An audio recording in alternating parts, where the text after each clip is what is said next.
is there any way to use a Tabata scheme for building muscle?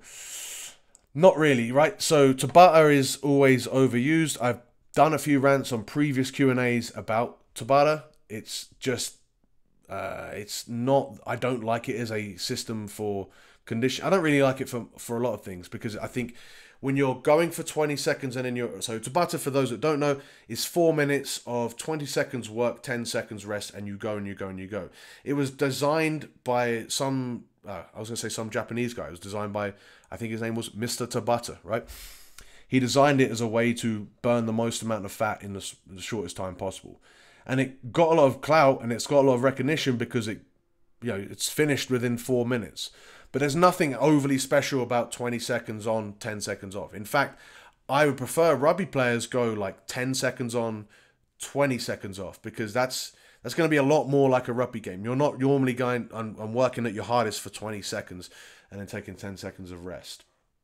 But if I rephrase this question for you here, Mario, and I say, instead of saying, is there a Tabata way to build muscle, I would say, is there a timed way of building muscle, right? So where, rather than saying I'm going to do 30 kilo dumbbell bench press for 10 reps or 15 reps, I'm going to be doing this bench press for 30 seconds. Absolutely, that is a great way. There is a good bit of evidence to say that this is a good way to do it. It's also quite fun to do, and there are a number of ways that you can do timed sets. We use them quite a lot in Rugby Muscle. We'll use, particularly for our Saturday sessions, that often, like if I'm programming for the team, where some people are in off season, some people are in season.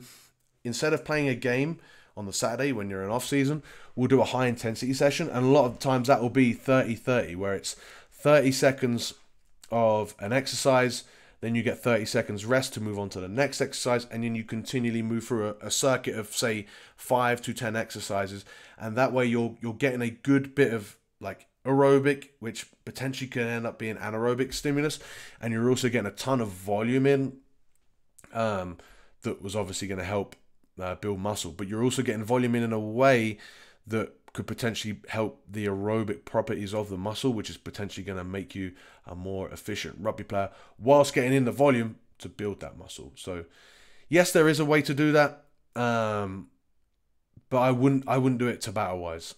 The only things I would do Tabata wise with that specific scheme is core work, because you don't need a long rest to do core work, and with core work it's very boring, right? And people just end up skipping it. Whereas if you just say, all right, we're going to do a Tabata, you've got 4 minutes to get that work done, and then you're out of the gym.